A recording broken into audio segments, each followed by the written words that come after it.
17 septembre 2014. Bonsoir au sommaire. Le ministre de la Jeunesse appelle les élus locaux de Conakry à prendre à bras le corps la nouvelle stratégie de gestion des ordures mise en place par le comité technique interministériel.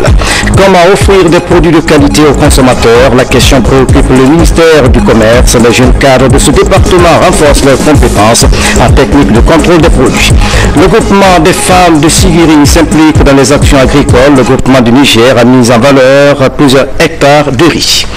Mesdames et messieurs, bonsoir. Merci de votre attention et bienvenue dans cette édition. Le ministre de la Jeunesse et de l'Emploi jeune invite les élus locaux et les jeunes de la capitale à s'impliquer dans la gestion des ordures et la lutte contre le virus Ebola. Moustapha Naïti a expliqué aux responsables des quartiers la nouvelle stratégie de gestion des ordures proposée par le comité technique interministériel, un projet piloté par le département de la jeunesse. Moussa Komara nous fait le point. Quartiers et PME sont réunis pour échanger sur la nouvelle stratégie d'assainissement de Conakry et de riposte contre l'épidémie d'Ebola envisagée par le comité technique interministériel. Ce projet, piloté par le ministère de la Jeunesse et de l'Emploi jeune il y a de cela 2 mois, a 2 volets. La phase d'urgence en cours va prendre fin au mois de décembre et la stratégie pérenne qui s'annonce va intégrer beaucoup de jeunes. Notre volonté est de faire en sorte que s'il y a un problème, de voir comment une opportunité peut être créée autour de ce problème pour en faire quelque chose qui puisse bénéficier à la population et aux jeunes qui ont besoin d'emploi. Alors c'est un schéma à 4 étapes qui a été défini où à l'origine, nous aurons des groupements d'intérêt économique qui vont agir avant qu'on ait les PME et ensuite les SPDT qui va envoyer au niveau de la décharge finale.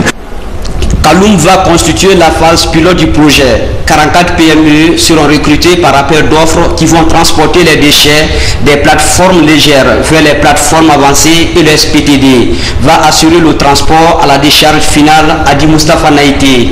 Cette nouvelle stratégie, qui devrait être bénéfique pour les jeunes, ne fait pas l'unanimité chez les responsables des PME et certains élus locaux. Le schéma élaboré pour le moment par le ministre ne fera pas l'unanimité dans la mesure où les acteurs que nous sommes, nous n'avons pas été consultés pour essayer d'apporter notre contribution à l'élaboration du deux projets. Nous avons reçu des documents et on nous dit d'apporter une appréciation aux documents. Mieux vaut être à la concertation, à la table d'élaboration du document qui dit d'apporter une appréciation aux documents. Les ménages, les marchés, les PME, bref, toutes les forces vives de la capitale sont concernées. Les résultats de la première étape du projet paraissent satisfaisants selon le comité de réflexion.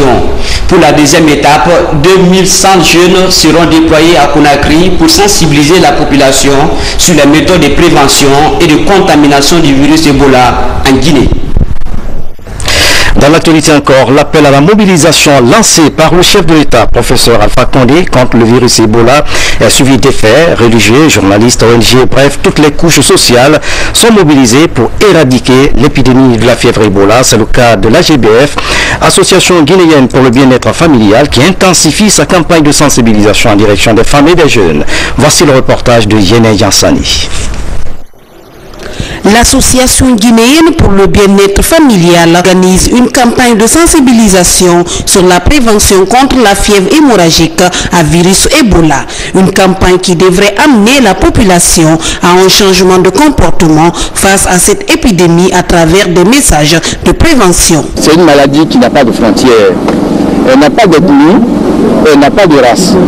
C'est pourquoi l'AGBF qui est coutumier de faire de la sensibilisation contre tous les maux, le sida que vous connaissez, ne peut pas rester indifférente face à cette maladie. Donc c'est dans ce cas-là que l'AGBF, comme d'habitude, a décidé de faire une campagne de sensibilisation, attention, qui ne se limite pas à Conakry seulement, mais qui s'étend sur toute l'étendue du territoire. L'AGBF regroupe l'association des jeunes et des femmes pour leur outiller sur la méthode préventive contre l'épidémie. Je dirais aux jeunes qui doivent sensibiliser, d'être clairs vraiment dans leur message, convaincre convaincre la population de l'existence d'abord de la maladie et surtout la prévention de cette maladie qui est très importante. Si aujourd'hui l'AGBF se lance dans cette mobilisation, je dirais que le pari a pris un volet important dans la victoire. Et je demande à l'ensemble des maires, des chefs de quartier, des chefs de secteur, à toute autre institution, de prêter la main à cette sensibilisation de l'AGBF qui ira dans toutes les familles, famille par famille, pour rompre la chaîne de contamination. Passer donc le message reste le seul moyen pour freiner la propagation de cette maladie. Les associations se disent engagées à mettre un accent particulier sur la sensibilisation des masses. La lutte contre la fièvre hémorragique à virus Ebola, toutes les stratégies sont utilisées pour freiner la propagation de l'épidémie. Les messages axés sur les mesures d'hygiène véhiculés par les communicateurs sont bien perçus par les populations. C'est du moins le constat de notre reporter Denise Timbo Mongono. Les Guinéens décidés à rompre avec l'épidémie à virus Ebola. Partout dans le pays, l'hygiène est au rendez-vous. Dans les édifices publics ou privés, le lavage systématique des mains à l'eau de Javel est de rigueur. Je lave mes mains à cause de la maladie qui sévit en Guinée, qu'on appelle Ebola. C'est une consigne générale qui est donnée. Et quiconque connaît le rôle d'un virus dans le corps doit s'en méfier. Dans les familles, le même rituel est appliqué pour prévenir l'épidémie Ebola. Ebola, le sujet s'invite aussi dans les causeries familiales. Ici, c'est l'aîné Daniel qui tente de faire comprendre aux plus jeunes les attitudes à adopter pour éviter de rentrer en contact avec le virus mortel. Nous avons pris beaucoup de mesures par rapport à cette maladie parce que dans un premier temps, nous utilisons toujours l'eau de Javel qui est presque pour nous d'utiliser afin d'éviter cette maladie. Donc nous voyons toujours aux enfants d'utiliser cette eau de Javel qui est toujours devant la porte. Dans les restaurants et cafés, les mêmes mesures d'hygiène sont respectées. Pour accéder à son café, Ousmane propose à ses clients de laver les mains. Le matin quand on vient, on lave tout le temps avec oignon, on met au Javel. Après ça maintenant, on met encore dans le SIPA. On dépose pour les clients qui vont venir. Chaque client qui vient, on l'oblige de laver ses mains avant de rentrer. Se laver les mains au savon et à l'eau de Javel. C'est aussi le message d'une vaste campagne de communication lancée par les autorités guinéennes pour freiner la propagation du virus. Autre chose au plan national, comment lutter contre les violences basées sur le genre? La question préoccupe le département de l'action sociale et une session de formation s'est ouverte à cet effet à l'intention des journalistes et membres du CNC. Objectif, renforcer les capacités des hommes de médias dans la mise en œuvre d'une stratégie de communication en vue de lutter efficacement contre les violences basées sur le genre. Le reportage est signé de Rose Porcho. En Guinée, 50 femmes sur 80 sont aujourd'hui victimes de violences basées sur le genre, selon les statistiques fournies par le Programme des Nations Unies pour le développement. Pour lutter donc contre ces abus, le ministère de l'Action sociale, avec l'appui du PNUD, lance des journées de formation et de sensibilisation dans la capitale, d'où la présente session de formation des journalistes. Nous sommes il s'agit des instances supérieures de prise de décision, nous sommes les derniers. Et quand c'est chaud, on fait appel, et quand c'est froid, on est ignoré. Donc, pour dire aux autorités que nous existons, nous faisons ces séminaires d'information, de formation et de sensibilisation sur les questions de genre. Et nous avons voulu commencer par les médias parce qu'ils sont nos partenaires privilégiés. C'est eux qui doivent être notre porte-flambeau, notre porte-parole au niveau de toutes les institutions et au niveau de toutes les instances de prise de décision. Pour la représentante du Programme des Nations Unies pour le développement, la Guinée présente de nos jours des progrès dans la lutte contre les violences faites aux femmes. Une évolution qui doit être cependant soutenue par les acteurs au développement. C'est important que nous ayons dans notre conscience l'ampleur du défi qui nous reste toujours à franchir. Ça veut dire que le gouvernement s'est engagé à promouvoir les droits des femmes et la protection de leurs droits, mais surtout qu'on puisse promouvoir la dignité de chacun et chacune. Donc cet atelier, ce n'est que l'une des activités qui entre dans une perspective de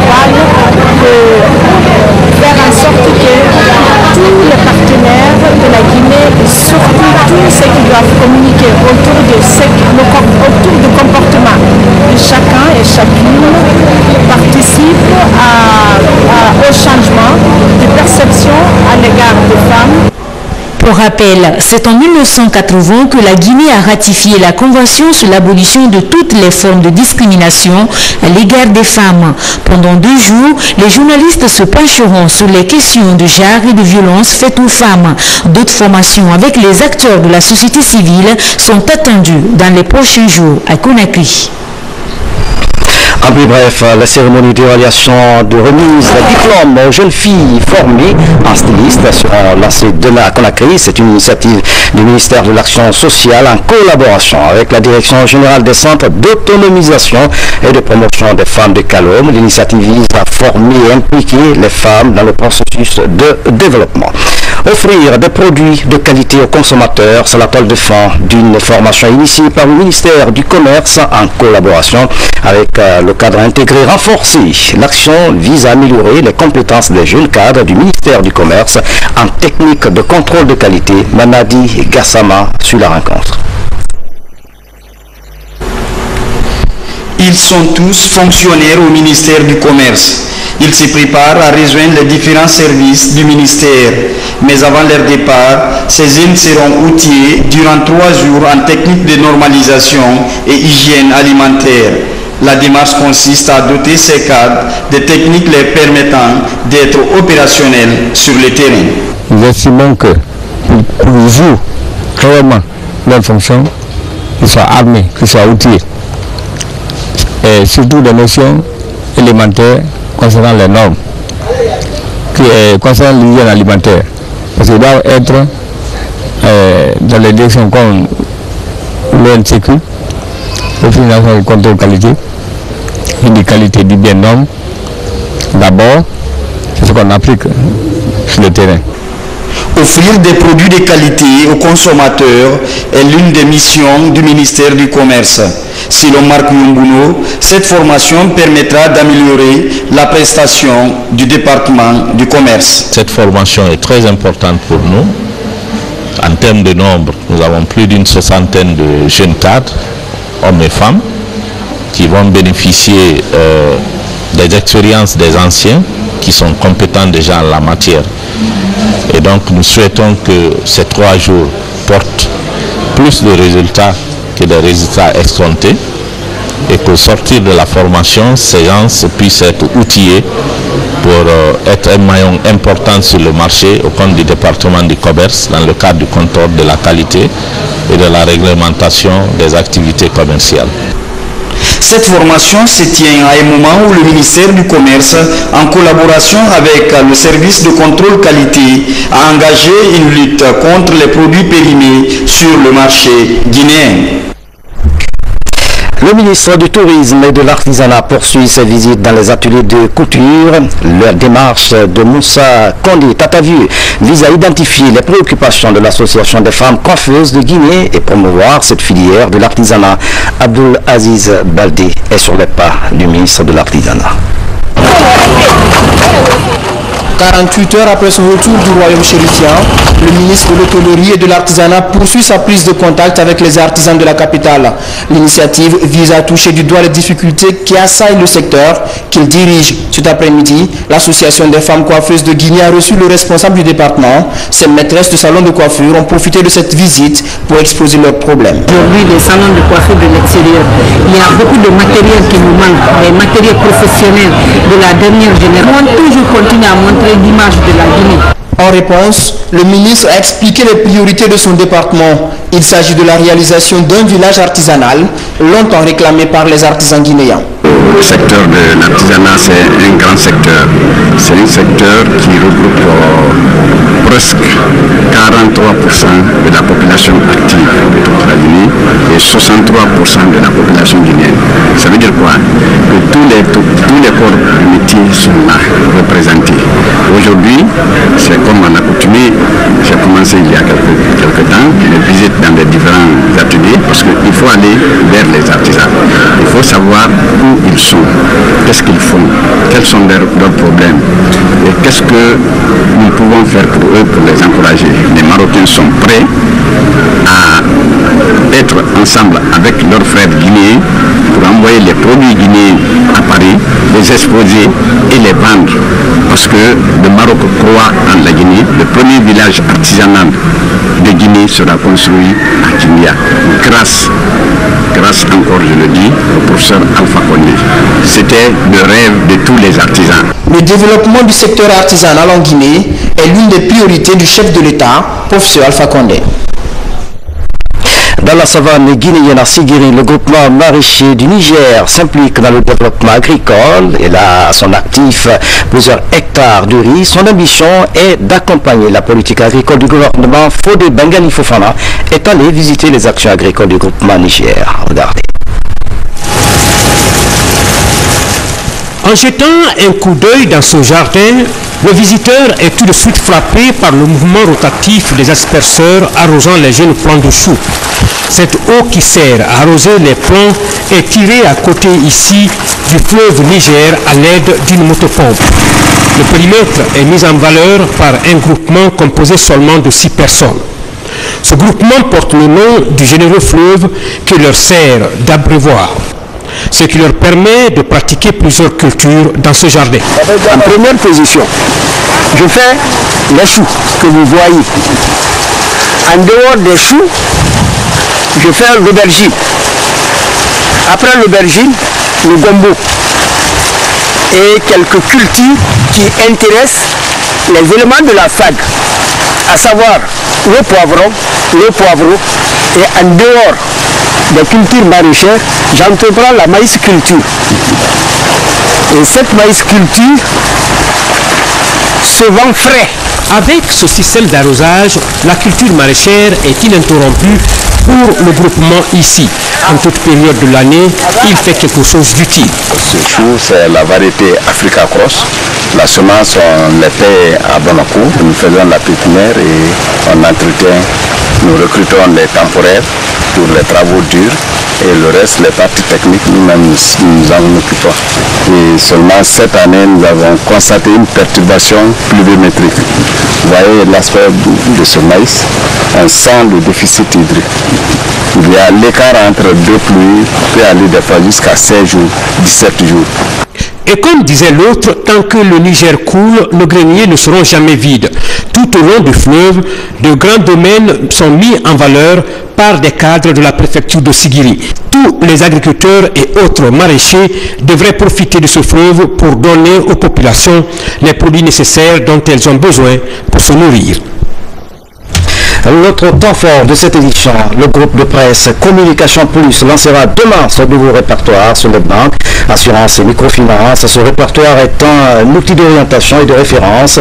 Il regroupe l'adresse et les produits des institutions financières.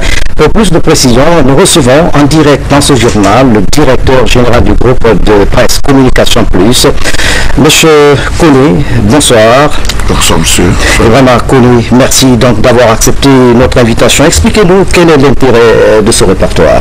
Mais écoutez, je vous dis merci beaucoup de m'accorder ce plateau. L'intérêt, c'est de pouvoir de s'orienter. D'accord, aujourd'hui, le répertoire des banques et assurances 2014 de la Guinée est publié par le groupe Vision 2000 Communication Plus. C'est d'apporter un peu, on est lancé dans la même dynamique que les autorités de la Troisième République aujourd'hui qui sont en train de se battre, qui vont sur tous les fronts pour pouvoir apporter du nouveau à la Guinée, du nouveau au peuple guinéen. Et nous, Guinéens qui vivons ici, on se dit pourquoi ne pas apporter notre grain de sel à ce combat que nous menons, que les autorités mènent tous les jours. Justement, M. Kone, en parcourant ce répertoire, ce n'est pas la première fois quand même qu'on publie un tel répertoire. Qu'est-ce qui fait la particularité de ce document? La particularité de ce document, il est beaucoup sectoriel. D'accord, on n'a pas pris l'ensemble de tous les corps socio-professionnels de la Guinée. On n'a pris que un secteur bien déterminé qui est le secteur des finances.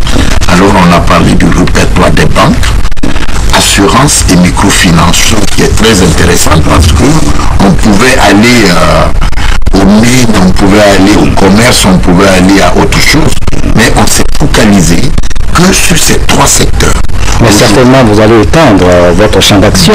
C'est le souhait que nous, c'est un vœu, mais pour le moment, on se dit que c'est un secteur qui est très crucial parce que c'est l'économie, c'est l'argent, et à partir de là, c'est le fer de lance de tout ce qui est développement. Ce répertoire sera lancé quand?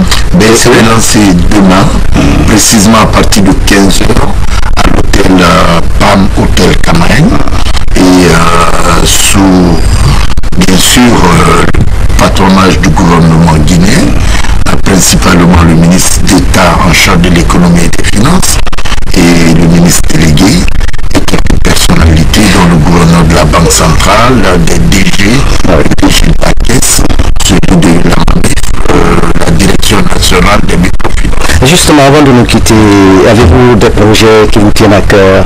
Écoutez, d'abord c'est 2014, à partir de demain on va essayer de lancer directement les subscriptions pour 2015, et après 2015 on a d'autres projets, d'autres livres qui vont avoir jour. On passera sur les plateaux pour dire aux Guinéens, aujourd'hui voilà des jeunes gens qui veulent faire des choses. Monsieur Kone Ibrahima, directeur de Communication Plus, merci d'avoir répondu aux questions. Je vous remercie, monsieur Frédéric. L'autre image de l'actualité nationale, le collectif pour la réélection du président Alpha Condé en 2015 fascine et mobilise la population craque à désormais des nouveaux adhérents à l'AB, des adhérents qui sont plus que jamais déterminés à soutenir la réélection du professeur Alpha Condé aux prochaines échéances électorales. Manga Fode Touré signe ce reportage. Le choix de Mamou pour la célébration du 56e anniversaire de l'indépendance nationale et les différents chantiers dans les préfectures de la région témoignent de l'engagement du chef de l'État pour le développement du pays.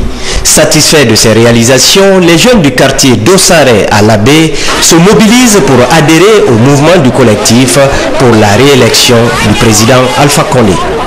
C'est un collectif qui lutte aujourd'hui pour le bonheur du pays. Les jeunes se sentaient abandonnés avant. Nos parents et nous qui sommes jeunes présentement, si nous cherchons vraiment à se référer des idées antérieures, c'est que nous allons faire un avancement à reculons. Mais pour cette fois-ci-là, on a vu qu'il y a un plus.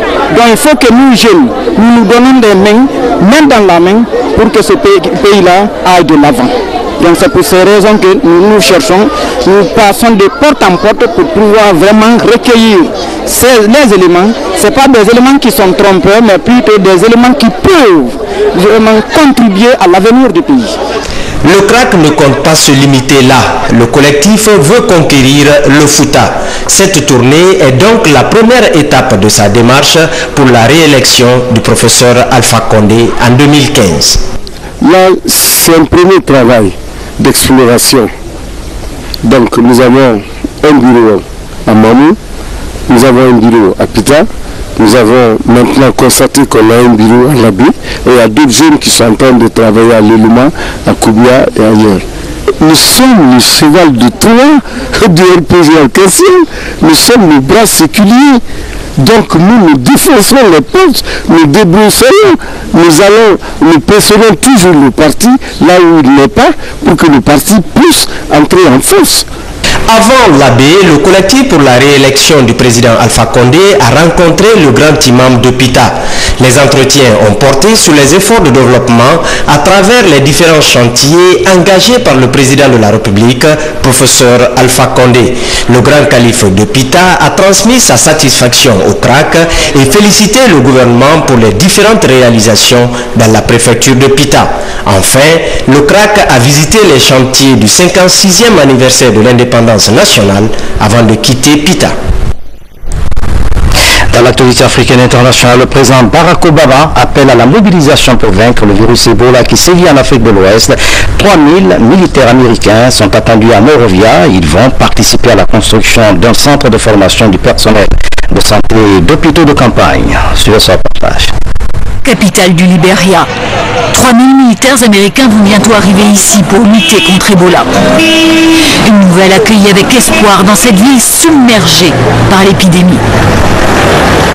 Pour nous, c'est une nouvelle importante et on l'apprécie à sa juste valeur. Je veux juste dire un grand merci au gouvernement américain pour l'aide que vous apportez une fois encore au Libéria.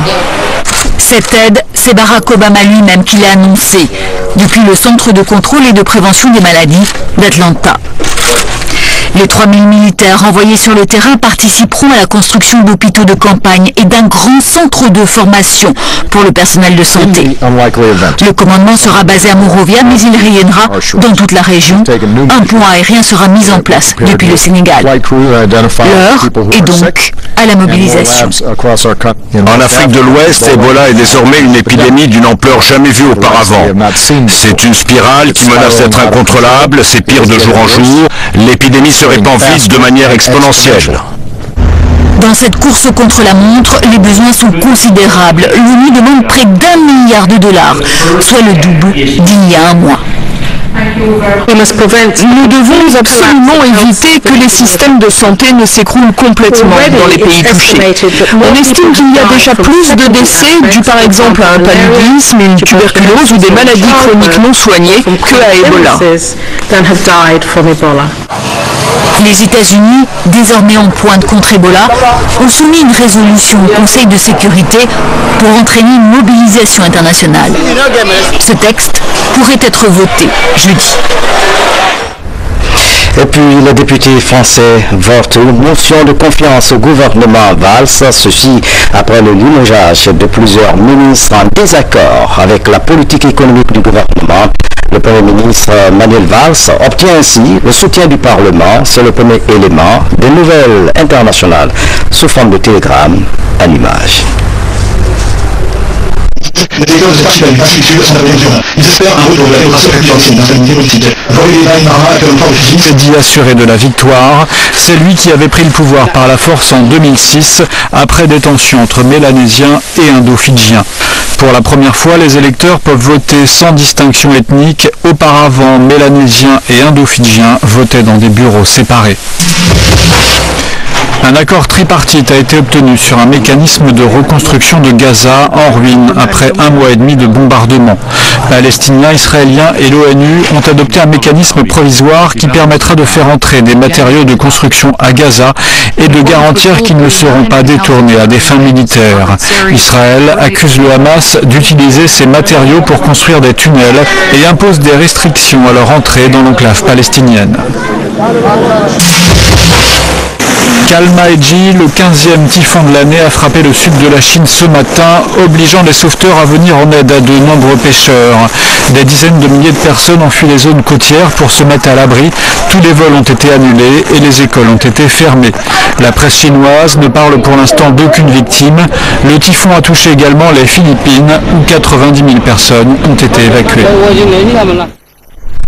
Et puis, la section RPG Arc-en-Ciel d'Abidjan vient d'organiser une cérémonie de lecture du Saint-Coran.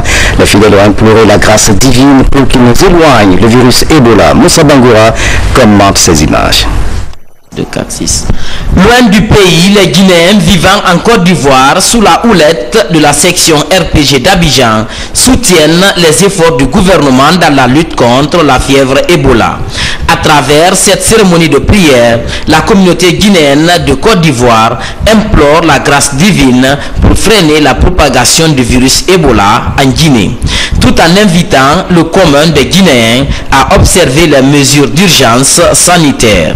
La section RPG de Côte d'Ivoire compte sur la capacité de sensibilisation des religieux pour faire adhérer tout le monde au combat contre Ebola. Tous contre Ebola, suite à l'appel à la mobilisation générale lancée par le chef de l'État, professeur Alpha Condé, vous suivrez sur les antennes de la RTG la première soirée spéciale contre l'épidémie. C'est à partir de 22h. Vive émotion, douleur et consternation. L'ancien ministre de l'Information, Alpha Ibrahima Mongo Diallo, a regagné sa dernière demeure ce mercredi. Grande plume de la voix de la Révolution, diplomate, ancien représentant de la Guinée aux Nations Unies, Alpha Ibrahima Mongo Diallo a marqué son temps. Il a été inhumé ce mercredi au cimetière de Cameroun après avoir eu droit à l'hommage de la République qu'il a bien servi avec fierté et responsabilité. Bernard Tanguino revient sur les temps forts de la cérémonie. Émotion et consternation autour de la dépouille de Alpha Ibrahima Mongo Diallo. Il était de la première génération des journalistes guinéens. L'homme a occupé des hautes fonctions. Plusieurs fois ambassadeur, puis ministre de l'Information et de la Culture, Alpha Ibrahima Mongo Diallo aura positivement marqué les esprits. Nous avons eu des relations dans le cadre du Parti démocratique de Guinée. Nous avons eu de larges contacts. Je souhaite vraiment qu'il entre au paradis. Je me rappelle, j'étais un jeune journaliste encore à la rédaction. Il a rencontré Suleiman Dalin, qui était chef section réalisation et production. Ce jour, devant moi, il a dit à Suleiman Dalin, il dit l'hymne national de Guinée doit être chanté. Il n'y a pas que la musique que vous devez passer, il faut faire chanter l'hymne national par les jeunes Guinéens. Il faut que les jeunes Guinéens comprennent les mots de cet hymne. Il faut que les jeunes Guinéens soient fiers de cet hymne. Il faut que les jeunes Guinéens, partout où ils sont, se souviennent de ceux qui ont travaillé pour l'indépendance de la Guinée. Ça, c'est le ministre Mongo qui le disait à Suleiman Dalin Diallo. Ce jour-là, encore davantage, j'ai pu apprécier, j'ai pu comprendre le niveau de patriotisme de cet homme-là. Parallèlement à sa carrière diplomatique et administrative, Alpha Ibrahima Mongo Diallo avait une passion pour le sport dans toute sa dimension. Membre actif de plusieurs instances africaines et internationales, il a été successivement président du Comité national olympique, membre du Conseil supérieur du sport africain, membre du Comité international olympique, pour ne citer que ceux-là. Mongo est et demeure toujours un grand homme. Aujourd'hui, il nous quitte. Mais ce que nous devons retenir, c'est qu'il a apporté toute la contribution possible pour que le sport guinéen puisse aller de l'avant. Dans sa famille biologique, on pleure la disparition d'un père exemplaire qui aura tout donné pour sa nation. Je crois que tout le monde est déjà consolé par toute cette chaleur qui nous entoure et surtout par ce qu'a représenté notre père tout au long de sa vie. Nous en sommes fiers aujourd'hui. Je crois que ça, tout le peuple l'accompagne. Et c'est une grande fierté pour nous, ça nous réconforte. Après une série de témoignages et un tour de recueillement autour de la dépouille, le cortège funèbre se dirige à la mosquée avant l'inhumation au cimetière de Cameroun. Décédé à 82 ans, Alpha Ibrahima Mongo Diallo laisse derrière lui une veuve, 5 enfants et plusieurs petits-fils. Monsieur le ministre, vous avez bien rempli votre mission de remplir. C'est la fin de cette édition. À tous, merci de nous avoir suivis. À bientôt.